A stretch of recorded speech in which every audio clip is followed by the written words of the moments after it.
രാവിലെ തന്നെ കുറച്ചൊക്കെ പച്ചക്കറികളൊക്കെ ഉണ്ടാക്കിയിട്ടുണ്ട്. അതൊക്കെ ഒന്ന് നോക്കുക. അതിൽ എന്താ പറയുക, കടയിൽ നിന്നൊക്കെ കൊണ്ടുവരുന്ന ഈ വെള്ളരിയൊക്കെ ഉണ്ടല്ലോ, അതിൻ്റെ വിത്തൊക്കെ നടുക, അതൊക്കെ മുളപ്പിക്കുക. അതൊക്കെ ഒരു ഭയങ്കര ഇൻട്രസ്റ്റ് ആട്ടോ എനിക്ക്. നിങ്ങൾക്കൊക്കെ എങ്ങനെയാണ്? കുറേ വീഡിയോസൊക്കെ ചെയ്ത് പിന്നെന്താ പറയുക, നല്ല സ്റ്റിച്ചിങ്ങിൻ്റെയും ഒക്കെ വീഡിയോസ് ഞാൻ ചെയ്തിരുന്നത് ആദ്യം. ഇപ്പം എനിക്ക് തോന്നി ഇതുപോലത്തതായിട്ടുണ്ടെങ്കിൽ നമുക്ക് ഉപയോഗിക്കാനും പറ്റും. പിന്നെ എന്തെങ്കിലും ആർക്കെങ്കിലും ഒരു ഗുരുവെങ്കിലും നട്ടു കൊടുക്കാനൊക്കെ തോന്നിയെങ്കിലോ. അപ്പോൾ അങ്ങനെ തീരെ കാണാൻ നല്ല പാറപ്പുറമാണ് ഇവിടെ മുറ്റത്ത്. അപ്പോൾ അതിൻ്റെ ഇടയിലൊരു ചാക്കിലൊക്കെ കുറച്ച് കറി വെക്കാൻ കൊണ്ടുവന്ന് വെള്ളരിൻ്റെ വിത്ത് നട്ടതായിരുന്നിട്ട് ഇത്. അപ്പോൾ ഇതിലിതാ ചെറിയ 2-3 കായ്കളൊക്കെ ഉണ്ട്. ചെറുതൊക്കെ വേറെ ഉണ്ടാകുന്നുണ്ട് കേട്ടോ. അപ്പോൾ കുറച്ച് കഴിയട്ടെ എന്ന് വിചാരിച്ചാണ് നിന്നപ്പോഴേക്കിന് ഒരാളിതാ ഒറ്റക്കേടായി. അപ്പോൾ ഞാനിതാ ബാക്കിയുള്ളത് എടുത്തിട്ടൊരു കറി വെക്കാമെന്ന് വിചാരിച്ചു. വെള്ളരിൻ്റെ കറി നല്ല ടേസ്റ്റാണല്ലോ. പുളിയൊക്കെ പിഴിഞ്ഞ് അല്ലെങ്കിൽ തൈരോ മോരോ ഒക്കെ ഒഴിച്ചൊക്കെ നമ്മൾ ഉണ്ടാക്കാറുണ്ടല്ലോ. അപ്പോൾ അതിൻ്റെ ഒരു ചെറിയൊരു വീഡിയോ ആണ് കേട്ടോ ഇന്നത്തേത്. ഇത് കണ്ടില്ലേ, നല്ല കുഞ്ഞൻ വെള്ളരി, പക്ഷെ മൂത്തുകയാണ് കേട്ടോ ഇത്. ഈ ചെറുതാണെങ്കിലും അപ്പോൾ ഇതൊക്കെ ഒരു നല്ല സന്തോഷം, മനസ്സിന് ഭയങ്കര സന്തോഷമാണ്. അപ്പോൾ നമ്മളെ വീഡിയോ കാണുന്നവർക്കൊക്കെ ഇതുപോലെ ചെയ്യാറുണ്ടെങ്കിലൊക്കെ ഒന്ന് കമൻറ്റൊക്കെ ചെയ്യണം കേട്ടോ. നിങ്ങളൊക്കെ ചെയ്യാറുണ്ടോയെന്ന്. അപ്പോൾ ഇതിനൊക്കെ ഈ വെള്ളരിക്ക് ചില സമയത്ത് ഒരു കയ്പ്പൊക്കെ വരാറുണ്ടല്ലോ. അപ്പോൾ കയ്പ്പൊന്നുമില്ല കേട്ടോ, ഇതിന് നല്ല വെള്ളരിനായി കിട്ടിയിട്ടുണ്ട്. അപ്പോൾ ഒരു കുഞ്ഞൻ 2 ആണെങ്കിലും ഭയങ്കര സന്തോഷം. അപ്പോൾ എനിക്ക് നമ്മളെ വീഡിയോ കാണുന്നവർക്കൊക്കെ ഒന്ന് ഷെയർ ചെയ്യട്ടെ എന്ന് വിചാരിച്ചു. അപ്പോൾ ലേശം മഞ്ഞളും ഉപ്പൊക്കെ ഇട്ടിട്ട് കുറച്ച് വെള്ളം ഒഴിച്ചിട്ട് ഞാനിതിനൊന്ന് സ്റ്റൗവിൽ വെക്കുന്നുണ്ട്. അപ്പോൾ ഒരു ചെറിയ കറിയാണ് വെക്കുന്നത്. ഞങ്ങളിതിന് വെളുത്താറെന്നറിയും, പച്ചക്കറിക്ക് വെളുത്താറെന്ന് പറയുക. അപ്പോൾ ഇതിനൊന്ന് സിമ്മിലിട്ടിട്ട് നമുക്ക് ലേശം തേങ്ങയും കൂടി ചിരകിയെടുക്കാം. നല്ല ജീരകം ഇട്ട് കൊടുത്തിട്ടുണ്ട്. പിന്നെ 2 വെളുത്തുള്ളിൻ്റെ ചോളയും കൂടി ഇട്ട് കൊടുത്തിട്ടുണ്ട്. പിന്നെ ലേശം മഞ്ഞൾപ്പൊടി. ഇനി ഒന്ന് അരച്ചെടുക്കുക. കുറച്ച് വെള്ളം ഒഴിച്ചിട്ട്, വെള്ളം അധികമാകാതെ ഒന്ന് അരച്ചെടുക്കുക. സാധാരണ എല്ലാവരും വീട്ടിലും വെക്കുന്ന കറികളൊക്കെ തന്നെയാണ്. പക്ഷേ ഇങ്ങനെ ഈ നമ്മൾ മുറ്റത്ത് നിന്ന് അറുത്തിട്ടതൊന്നും ഇങ്ങനെ ചെയ്യുമ്പോൾ, ഞാൻ പറഞ്ഞല്ലോ ആദ്യം സ്റ്റിച്ചിങ്ങിൻ്റെ ഒക്കെ വീഡിയോസ് ആയിരുന്നു ഞാൻ ചെയ്തിരുന്നത്. പിന്നെ ക്രാഫ്റ്റുകളൊക്കെ ചെയ്തിട്ടുണ്ട്. 4 അടിയിലൊക്കെ ചെയ്യും കേട്ടോ. നമ്മൾ തേങ്ങയൊക്കെ ഇവിടെ അരച്ച് പാകമായിട്ടുണ്ട്. വെള്ളരി അതുപോലെ തന്നെ നല്ല പാകമായിട്ടുണ്ട്. അപ്പോൾ ഒരു കറിക്കൊക്കെ നമ്മൾക്കിത് ധാരാളമായിരുന്നു കേട്ടോ. പിന്നെ ഞാൻ വിചാരിച്ചു പുളി അതുപോലെ തന്നെ നേച്ചുറൽ ആയിക്കോട്ടെ വിചാരിച്ചിട്ട് പുളിമരത്തിൻ്റെ ചുവട്ടിൽ ഇത്തവണ തീരെ പുളി കിട്ടിയിട്ടില്ല. തീരെ എന്ന് പറഞ്ഞാൽ ഇതുപോലെയൊക്കെ കിട്ടിയിട്ടുണ്ട് കേട്ടോ.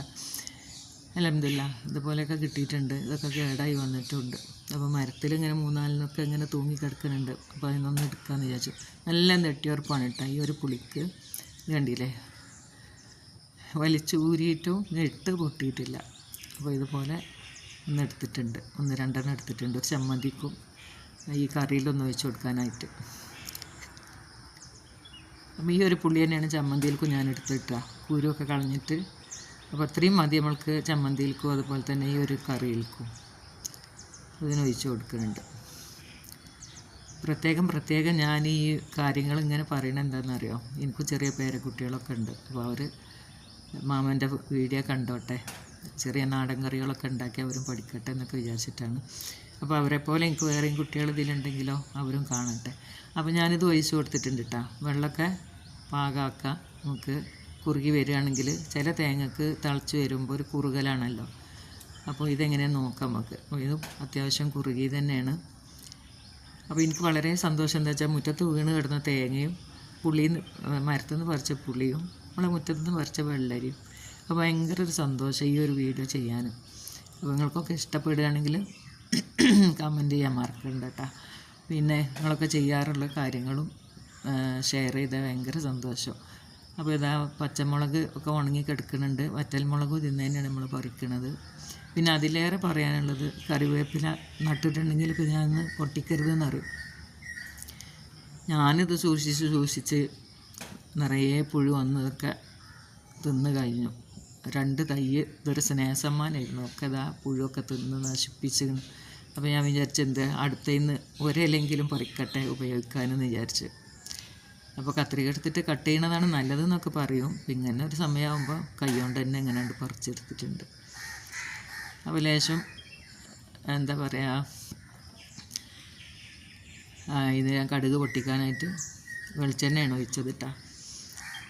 അപ്പോൾ കടുക് പൊട്ടിയതിന് ശേഷം നമുക്ക് വറ്റൽമുളകും അതുപോലെ തന്നെ കറിവേപ്പിലൊക്കെ ഇട്ടിട്ട് കറിയിലേക്ക് ഒഴിക്കാം.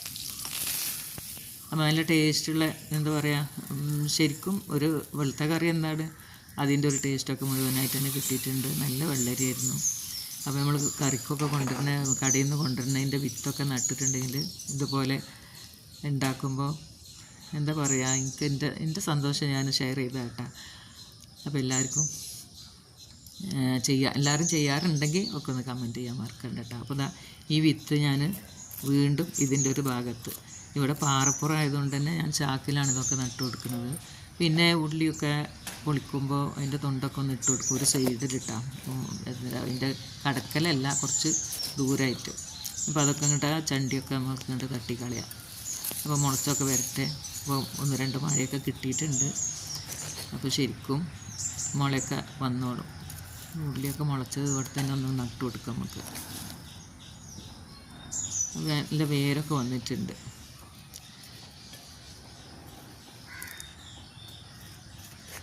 അപ്പോൾ ഇനി മുളച്ച് വരുമ്പോഴൊക്കെ മുളച്ച് വരുന്നൊക്കെ വീഡിയോ ചെയ്യണമെന്നുണ്ട് ഇൻഷാ അല്ലാഹ്. അപ്പോൾ പുതിയൊരു വീഡിയോയുമായി വരുന്നവരെ ബായ്.